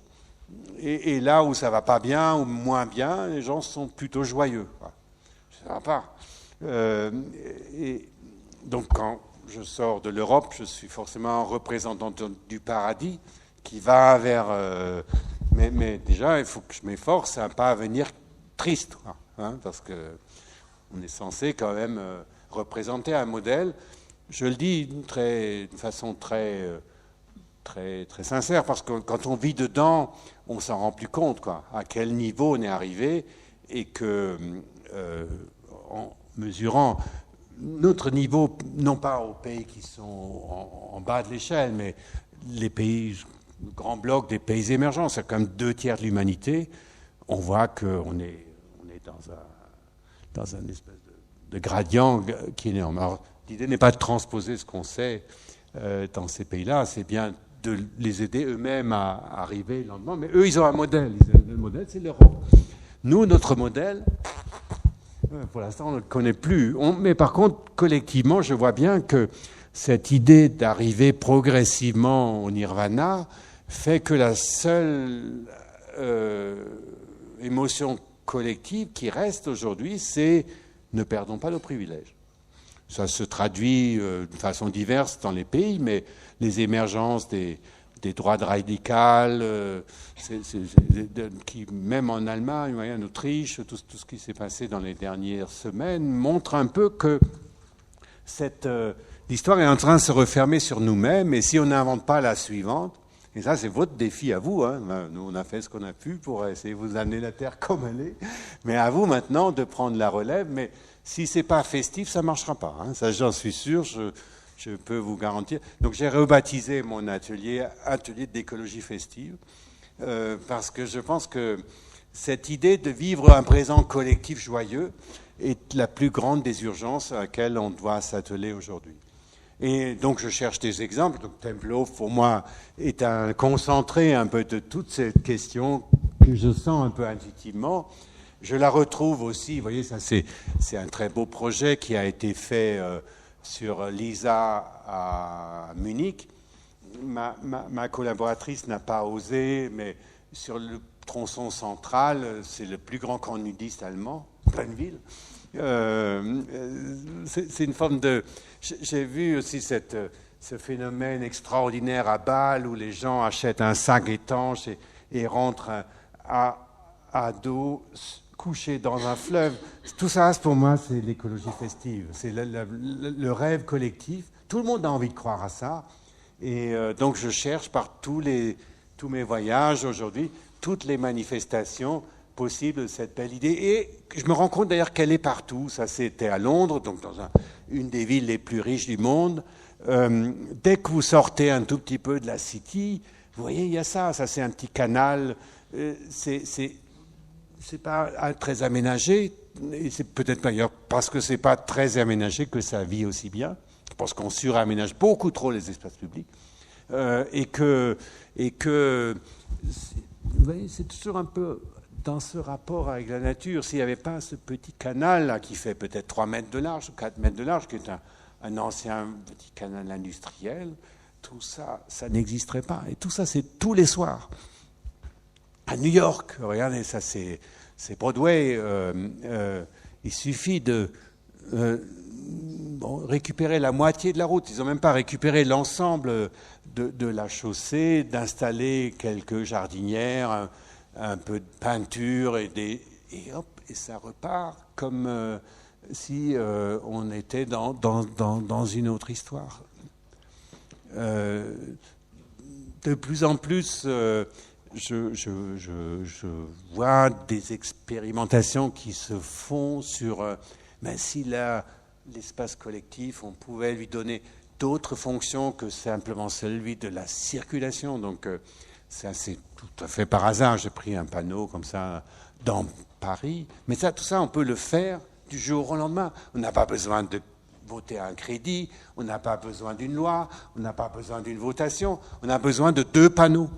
Et les gens, ils vont faire le reste. Et puis, nous, derrière, une fois que l'histoire s'est un peu appropriée par les gens, on peut, parce qu'on a quand même un métier, leur apprendre comment on peut progressivement inscrire un peu plus dans le dur des éléments qui paraissent relativement stabilisés. Voilà, c'est un peu le festif, la planification horizontale, l'expérimentation.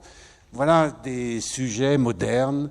Et si vous arrivez à combiner ça avec une façon de récupérer la nature dans un process comme ça, en intégrant la biodiversité, en intégrant le climat, en intégrant la question hydraulique, je pense que vous avez à peu près les bons ingrédients pour tenir un siècle de plus.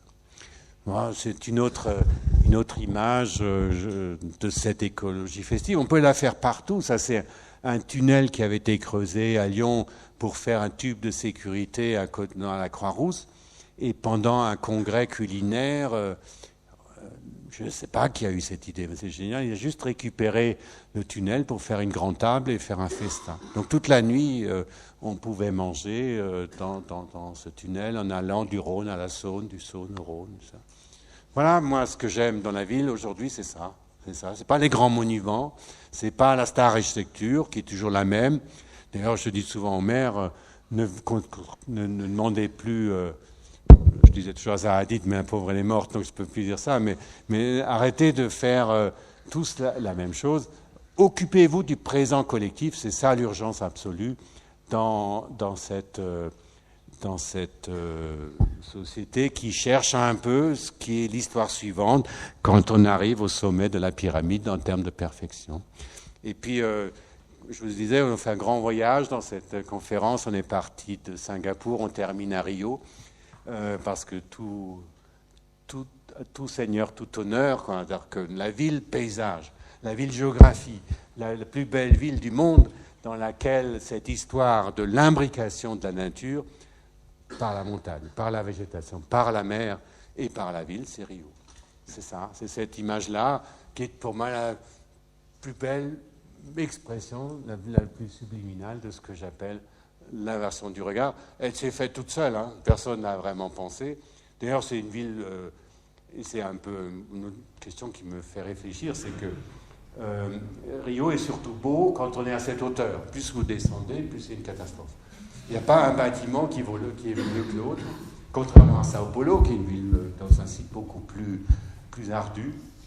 Donc c'est un peu à cette hauteur-là, vous commencez à vraiment apprécier cette ville. Mais quelle image, quelle magnifique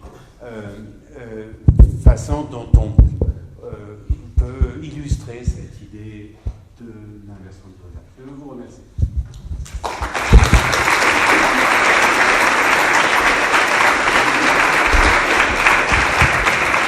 Merci beaucoup. On va passer aux questions.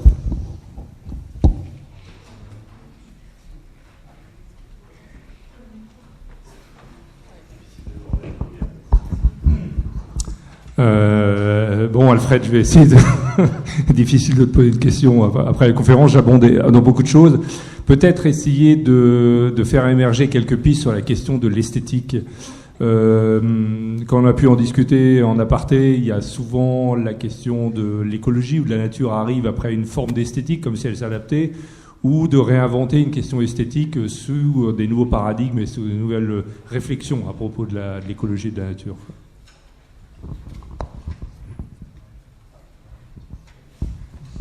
Mais comme cette question, elle couvre un peu toute la conférence, hein, puisque sous-jacent dans le travail que j'essaye d'initier dans ce concept d'inversion du regard, est sous-entendu que ça initie une autre forme d'esthétique, quoi. Je l'ai un peu abordé sous l'angle de la nature, parce que c'est vrai que la nature, elle est forcément beaucoup plus libre que la nature. Mais ce qui est intéressant, c'est de voir comment c'est l'ensemble du système qui va changer. L'objet architectural, la manière de fabriquer l'espace public, la manière de penser les grandes entités naturelles par rapport... C'est une inversion, quoi. Donc, je ne sais pas si je réponds à ta question, mais je n'ai pas assez d'images, je me rends compte aujourd'hui, qui sont à la hauteur de la joie. La joie est un peu en avance sur les images, mais c'est pas mal non plus, parce que ça veut dire qu'il reste encore de l'invention.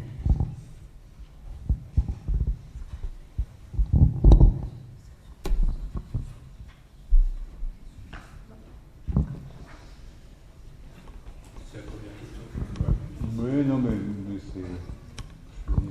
c'est un jeu foulant. Oui, bonjour, Pierre Lavaux, je suis paysagiste. Je voulais parler un petit peu de Londres, parce que j'en reviens, j'étais à Londres ce week-end, et c'est une ville où justement il y a une interaction incroyable entre la nature et le bâti, y compris dans les zones pavillonnaires. Et je voulais vous demander si vous ne pensez pas que, après tout, c'est d'abord un enjeu culturel, c'est-à-dire que les Anglais, historiquement, ont un rapport à la nature qui est assez sophistiqué. Ils ont un respect assez naturel, assez spontané pour tout ce qui est vivant. Il y a une spontanéité à aimer la nature qui me semble avoir disparu dans une bonne partie de l'Europe. On est en train d'y revenir, mais est-ce que ce que vous essayez de faire, c'est pas justement ça, c'est-à-dire redonner du sens dans le lien qu'on peut avoir avec la nature, un peu à la manière des Anglais? C'est vrai que les Anglais ont inventé la cité-jardin, par exemple. Hein. Donc c'est vrai que ça vient de loin, quoi. Ils ont quand je vois les cités coloniales, ce que l'Angleterre a laissé dans des pays comme l'Inde ou le Sri Lanka, je vois bien que ça vient de loin, quoi, que c'est une forme de culture à laquelle ils ont travaillé depuis des siècles, quoi. Donc ça aide, hein, ça aide. Ce que j'essaye de voir, c'est comment, avec les nouveaux entrants qui sont des paramètres sur lesquels on n'a jamais été en mesure de faire du projet, notamment la question climatique, par exemple. Est-ce que ça, même si ça ne relève pas d'une tradition, d'un savoir-faire, est-ce que ça peut être un moteur qui légitime cette position-là, vous voyez ? Est-ce que quand on travaille sur la biodiversité, sans doute le paramètre le plus difficile à faire comprendre au grand public, moi-même j'ai mis beaucoup de temps, que ma vie en dépendait. Donc maintenant que j'ai compris, je suis un disciple de l'expression la plus belle. Mais est-ce qu'on peut, avec ces nouveaux entrants dans le champ de la planification, fabriquer, même si on n'a pas de tradition ancestrale sur cette question de vie de nature, d'en introduire une autre qui est celle de l'urgence face au fait qu'on est très nombreux sur cette planète, très très nombreux, et qu'on ne peut pas, je mesure en parcourant le monde, que les impasses sont à peu près partout, un peu moins en Europe, mais quand on voit le prix du démantèlement de la centrale nucléaire de Fessenheim, on voit bien qu'on a anticipé sur pas grand-chose, sur beaucoup de grands sujets, et que je crois beaucoup à cette question de trouver une forme de légitimité dans l'urgence de la situation. C'est vrai qu'on n'est pas obligé de la mesurer comme une urgence quand on vit en Suisse, c'est vrai. Mais quand je vois j'ai un voisin et ami philosophe, Jean-Luc Nancy, qui m'a dit que dans l'histoire de l'humanité, jamais on n'a vécu une accélération de ce type. Et quand vous allez en Asie, vous la sentez. Dans des endroits comme Shanghai, Hong Kong, ou dans ces villes, vous sentez dans quelle histoire on est réellement en ce moment. Et donc, par rapport à votre question, je me dis que dans ce processus d'accélération qui est devenu une fin en soi, ce que dit encore Jean-Luc Nancy, c'est que l'accélération n'est plus au service d'une cause, elle est devenue une fin en soi. Personne ne sait pourquoi on accélère. On demande d'aller de plus en plus vite, on demande de faire des choses, mais c'est au service de rien. Il n'y a pas d'objectif. Je prends un autre exemple en médecine. Il y a une société française qui a inventé le cœur artificiel. Bon, ça n'a pas bien marché pour l'instant, mais on peut imaginer que ça va marcher. Donc c'est présenté comme un exploit extraordinaire, cocorico, etc., etc. Mais on fabrique quoi ? On fabrique un corps qui peut peut-être vivre 30 ans de plus, dans un monde où on est déjà très nombreux. Et ces 30 ans de plus, alors que le reste du corps vieillit, va fabriquer des sociétés de gravataires. Est-ce que c'est ça qu'on veut ? Est-ce que c'est cette façon de voir le progrès sans objectif est un phénomène qui m'inquiète très profondément. Et c'est pour ça que je reviens toujours par des digressions au sujet, c'est que les facteurs de stabilité et de garantie de la pérennité de l'existence de l'humain sur Terre, il est beaucoup lié à ce qu'on a discuté ce soir. Ça, j'en suis intimement convaincu. Et que, donc, la question de l'origine de la tradition anglaise qui était, dans la grande époque des cités-jardins, une question hygiénique, une question aussi, une forme d'organisation sociale, je pense qu'aujourd'hui, on est en train, dans la nécessité de le réinventer à travers les urgences environnementales. Et c'est là où, sans vouloir faire de discours culpabilisants, parce que vous avez compris que l'écologie culpabilisante, c'est vraiment ce que j'exècre le plus, c'est cette invention-là, parce qu'il faut dire des choses positives aux générations jeunes là, qui sont en face de moi. J'avais Nid debout, là, j'avais un camp de Nid debout à côté de mon agence à Strasbourg, et ils avaient un slogan, enfin une espèce d'affiche qui traînait par terre qui disait rêve général. Nous, à notre époque, c'était grève générale. Ils ont enlevé juste le G. Rêve général. Je pense que c'est l'expression la plus juste de ce qui manque le plus aujourd'hui. Et si on n'arrive pas à réinventer cette histoire On dit, non, vous nous dites que ça va être dur, vous dites que ça va... On veut bien croire tout ça, on veut même l'admettre, mais dites-nous au moins pourquoi on le fait. Personne n'est capable de le dire vraiment. Donc je trouve que cette question, à travers cette réinvention dans notre métier de ce rapport vie-nature, c'est un sujet quasiment incontournable pour notre propre survie sur Terre. Le problème numéro un, c'est l'eau. L'eau. Imaginez, les Indiens, ils sont 1,3 milliard. Tout est pollué. Pas que les fleuves, pas que la mer, mais aussi les nappes avec l'assolement, 3 cultures de riz par an. Les pesticides sont en train de migrer vers les nappes phréatiques. Mais il faut trouver de l'eau propre tous les matins pour 1,3 milliard personnes. Dubaï, on peut faire 2-3 usines de dessalement, tout problème est réglé. Mais pour 1,3 milliard personnes, il ne faut pas rêver. Ce n'est pas avec des usines de dessalement qu'on va le faire. L'air, quand il est pollué, un bon coup de vent, ça se disperse, quoi. Je ne sais pas où ça va d'ailleurs, mais ça se disperse. L'eau, non. Une fois que vous l'avez dans le sol, pendant un siècle, vous allez à une percolation qui va continuer. Même si vous arrêtez à traiter, ça continuera. C'est un pas très différent du problème du nucléaire. Je découvre qu'on a fait une impasse totale sur la question des déchets et sur le démantèlement. Donc, on se rend compte que tout ce qu'on consomme comme électricité aujourd'hui n'est pas du tout payé au prix réel, quoi. Payé au prix d'une hypothèque pour sa régénération. C'est dégueulasse, quoi.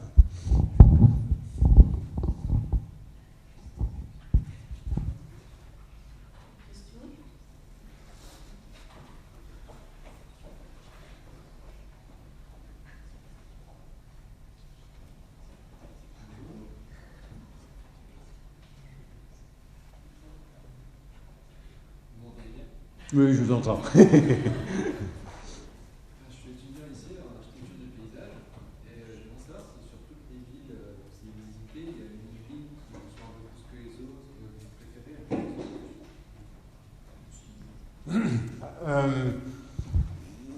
préférez. Si j'ai un peu un endroit qui me moi je suis très fasciné par l'Inde, parce que j'ai rencontré. C'est pas vraiment une ville indienne, c'est plutôt. On a travaillé sur Hyderabad, on a travaillé sur Pondichéry. On retrouve à peu près toujours les mêmes ingrédients. Et ce qui m'a fasciné le plus, c'est que j'ai rencontré le ministre du développement urbain indien. On venait lui présenter un projet qu'on a fait sur Pondichéry, petite ville, 700 000 habitants. Et le ministre, il regarde l'ambassadeur français, il dit, vous êtes vraiment français. Vous n'avez pas trouvé plus petit? Vous voyez, on a Dubaï, aujourd'hui, Mumbai, pardon, c'est 20 millions d'habitants. On va passer à 30 dans les 15 ans qui viennent. Delhi, c'est 17 millions, on va passer à 25. Et dans cette proportion-là, vous voyez à peu près l'ensemble de croissance des villes indiennes. Il m'a dit, vous savez, dans tout le pays, il n'y a pas un urbaniste, il n'y a pas un paysagiste. Et donc, je suis... Voilà, c'est pour ça que c'est quelque chose qui me fascine, quoi, dans ce pays, c'est que on est au milieu du gué dans l'exode rural, puisque il va y avoir encore un transfert massif de gens de la campagne vers la ville. Chez nous, ce rapport est totalement stable maintenant, quoi. 20% à campagne, 80% en ville. En Inde, on est encore loin de la fin du processus. Quand vous voyez l'état de chaos des villes, vous vous rendez compte, si on en rajoute un tiers de plus, ce que ça représente comme défi. Dans un système totalement corrompu, comme dans les 2 tiers du monde, malheureusement, avec un informel qui est beaucoup plus puissant que le formel. Et donc vous êtes dans malgré tout, comme au Brésil, comme dans beaucoup de pays, dans un système qui tire quand même vers le haut, parce que même s'il y a souvent un petit retour de manivelle au Brésil, bon, il y a quand même un phénomène d'aspiration parce que il y a une forme de richesse, une forme d'économie qui s'est installée dans ces pays. Et c'est pour ça que si j'en ai une, la plus folle et la plus incroyable, pour moi, c'est Mumbai, quoi. Est-ce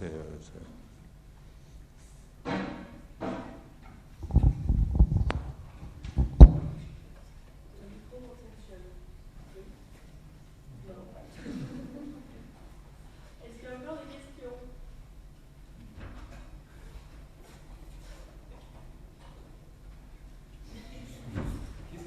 Qu'est-ce qui vous emballe dans Mumbai?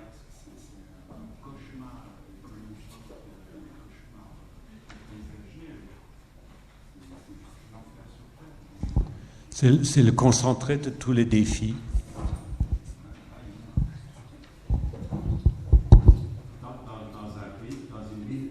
Qui fait, malgré tout, oui, même si c'est un cauchemar, ils ont une espèce d'énergie, de dynamisme, d'envie de faire des projets. Vous arrivez à apporter des solutions concrètement?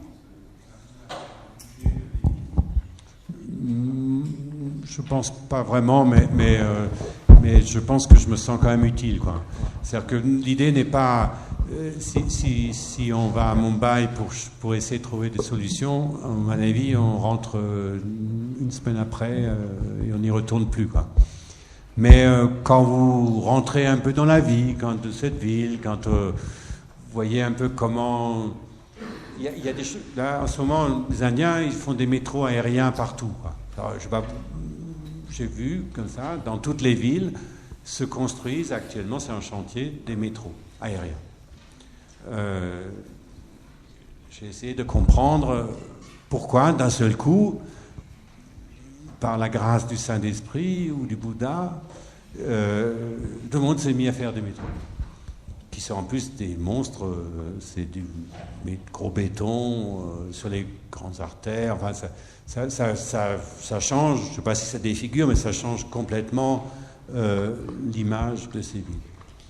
J'ai appris qu'en fait, simplement parce qu'il y a un type qui avait réussi à Delhi à faire une ligne, à peu près dans les temps, à peu près dans le budget, et bien toutes les villes, comme c'est un pays fédéral, comme la Suisse, tous les pays ont dit non, on va faire pareil. Et donc, en l'espace de moins de 5 ans, ils ont tous fait pareil. Parce que simplement, il y en a un qui a réussi à faire un truc dans les temps et à peu près dans les délais. Donc, vous voyez, c'est ça qui est fascinant, quoi. C'est-à-dire que la vertu du modèle, elle peut avoir des conséquences terrifiantes, quoi. Parce que je pense que le choix du métro aérien, bon, évidemment, il répond à 2 critères.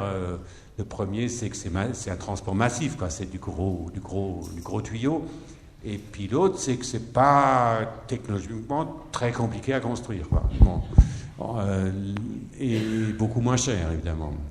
Mais autour de ces lignes qui sont en construction, c'est évidemment installer une spéculation féroce, quoi. Parce que vous avez compris que le transport public, ça valorise le foncier, quoi, autour des lignes. Donc, non seulement, non, je pense qu'ils ont travaillé avec une violence inouïe. Vous voyez, si je redessinais un poteau, parce que quand je voyais, je me demandais qui a dessiné, tout est fait dans les bureaux chinois, etc. On pourrait faire un poteau un peu moins, quoi, un peu moins gros béton. Enfin, c'est à leur portée, quoi. C'est tout à fait à leur portée. Il faut juste ramener des choses comme ça. Et puis après, ils ont non seulement donné un autre cours par ces grandes infrastructures, un peu comme le périphérico de Mexico, mais en plus ils ont introduit en fait toute la recanalisation d'énergie privée sur le bâtiment. Donc ça va forcément changer la physionomie de toutes les villes. Et ça, c'est ça qui est intéressant, c'est dans une dynamique où tout va très vite. C'est pour ça que je suis un peu fasciné, non pas pour leur amener des solutions, mais essayer de trouver des leviers sur lesquels, par la force de l'exemple, on peut donner peut-être un cours un peu différent aux choses qui se feraient de toute façon. C'est déjà pas mal pour une ville. Est-ce qu'il y a une dernière question?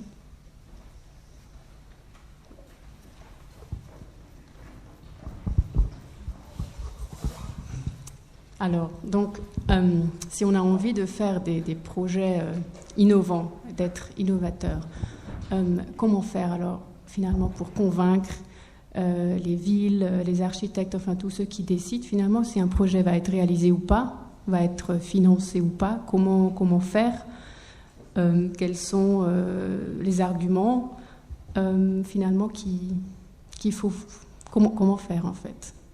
Parce qu'il y a toujours l'argument du financement, des coûts qui sont toujours de toute façon trop chers. Donc comment faire en fait?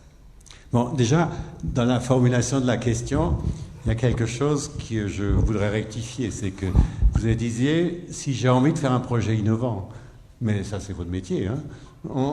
C'est pas une question d'envie. Hein. Si vous ne faites pas de projet innovant, vous n'avez rien à faire dans cette école. Hein. Elle vous apprend ça. Sinon, c'est pas la peine de faire des études. Hein.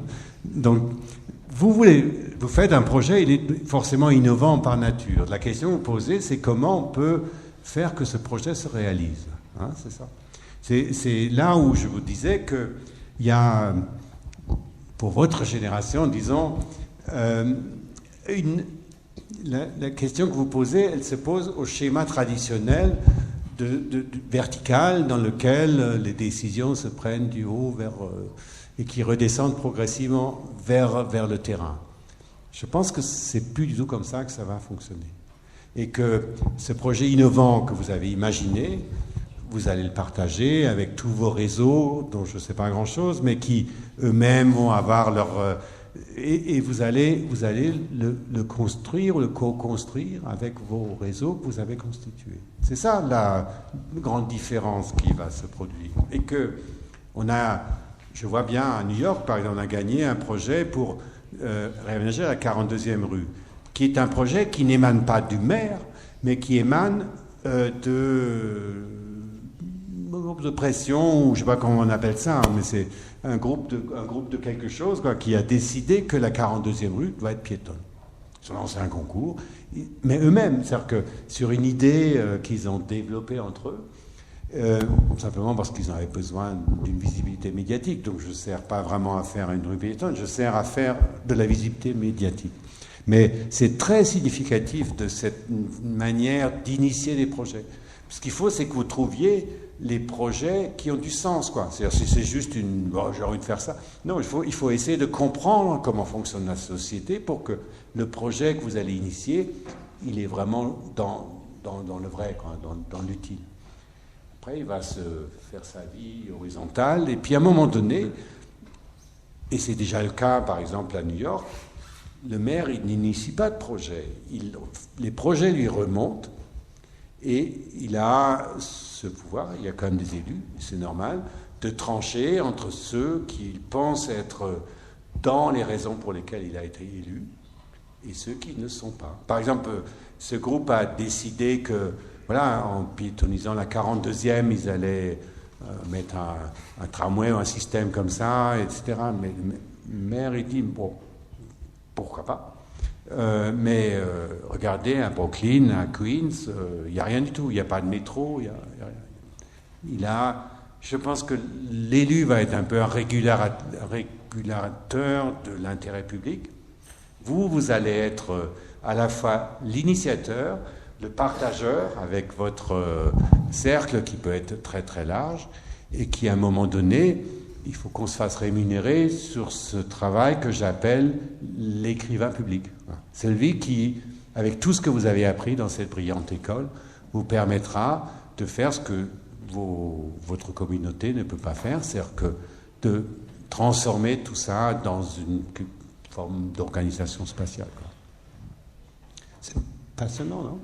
C'est passionnant parce que vous allez pouvoir vous créer votre commande vous-même. Vous n'avez pas besoin d'attendre qu'il y a un concours qui soit publié, que vous avez 350 à répondre, et travailler pour rien. Là, vous allez être vous-même par votre choix d'insertion dans la société, vous pouvez choisir les projets, les initier, les partager et les faire, à un moment donné, remonter vers celui qui est le garant de l'intérêt public. Et ensuite, par des jeux d'expérimentation, enfin, moi c'est ma version à moi, hein, par des jeux d'expérimentation, lentement les installer, les faire atterrir sur le terrain. Je trouve que c'est une autre façon complètement nouvelle de faire le métier, qui est beaucoup plus, comment dire, plus en phase avec la réalité de la vie quotidienne des gens, que de rédiger un programme dans lequel celui qui rédige le programme, il fait déjà des choix. Ça, c'est plus important que ça, mais c'est pas forcément vrai. Alors, après, l'architecte, il dit, mais non, le programmateur, il n'a pas compris. Moi, je pense que c'est le critère numéro 3 qui est beaucoup plus important que le premier. Ça vient d'arriver à Bordeaux, là. Perdu un concours parce qu'on a viré les bus sur une place, parce qu'on pensait que c'était plus important, que le patrimoine était plus important qu'un arrêt de bus. Donc, voilà. Mais on est, je ne sais pas si j'ai raison ou tort, mais c'est un jeu que je trouve pas forcément très productif, quoi. Alors que d'accepter que les projets se font par une espèce de partage et que à travers les phases expérimentales, on avait progressivement. C'est pour ça que j'aime beaucoup Tempelhof, quoi. C'est intéressant de voir ce que ça va être dans 10 ans, quoi. Parce qu'à un moment donné, ça va quand même fabriquer des choses qui vont un peu durcir, quoi, qui vont un peu s'inscrire dans l'histoire de ce site. Ils commencent à construire un peu sur les bords. Alors, ils construisent, c'est très relié à la problématique des demandeurs d'asile là, qui arrivent massivement à Berlin. Mais ça aussi, ce n'était pas prévu il y a 2 ans. Personne n'en parlait. Vous voyez, de pouvoir prendre l'histoire comme ça et de l'infléchir. C'est un peu l'antithèse du master plan qui pendant 10 ans, qui fabrique une villa sur le milieu aussi. Hein. Non, vous n'avez pas l'air convaincu. Ah, c'est un autre paradigme, mais bon, quand je vous vois avec vos téléphones comme ça, je me dis, ça y est, c'est parti, quoi.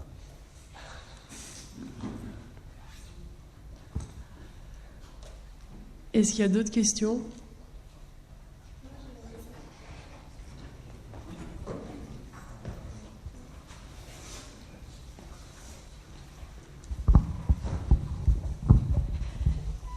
Oui, donc j'ai remarqué que dans la plupart des villes que vous avez présentées, il y avait toujours un climat qui était plutôt tempéré, voire chaud.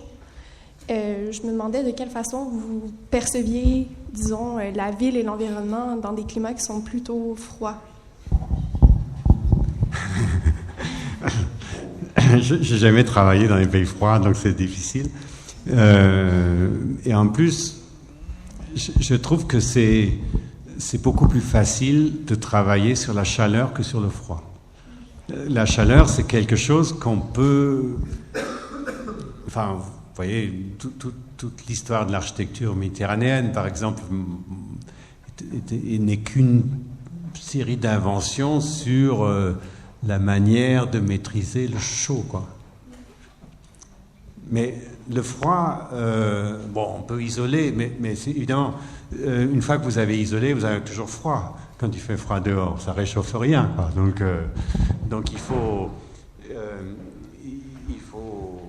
enfin, je ne sais pas ce qu'il faut. Je veux dire, j'ai jamais travaillé en Russie, j'ai jamais travaillé en Norvège, j'ai jamais travaillé au Québec, mais peut-être que c'est fascinant de travailler le froid, je ne sais pas. Mais c'est vrai que c'est bien le chaud, mais quand je trouve on a tout perdu, quoi. Quand je vois ces buildings à Dubaï qui se construisent, ça c'est de l'architecture froide, non? C'est pour faire entrer le soleil là, dans les vitres. On imagine que ça pourrait être presque quelque chose. Voilà, alors qu'à Dubaï, c'est l'enfer absolu, parce que à 45 degrés, plus le phénomène du verre, quoi. C'est ce qui aggrave. insérer. Si, mais je trouve que... Enfin, je vois bien quand je me mets derrière ma vitre en hiver et que le soleil me tape dans le dos. C'est magique, quoi. Hein, c'est magique. Donc je pense qu'effectivement, la question de l'architecture de verre, elle est probablement beaucoup plus efficiente, d'autant plus qu'on arrive à faire des verres extrêmement isolants maintenant, dans les pays froids que dans les pays chauds. Mais le problème, c'est qu'on fait les mêmes dans les deux, quoi. C'est ça qui est troublant. Mais je ne peux pas trop répondre à un sujet que je n'ai jamais été confronté. Est-ce qu'il y a d'autres questions? Non. Non. Alors, direction le Québec. Merci beaucoup.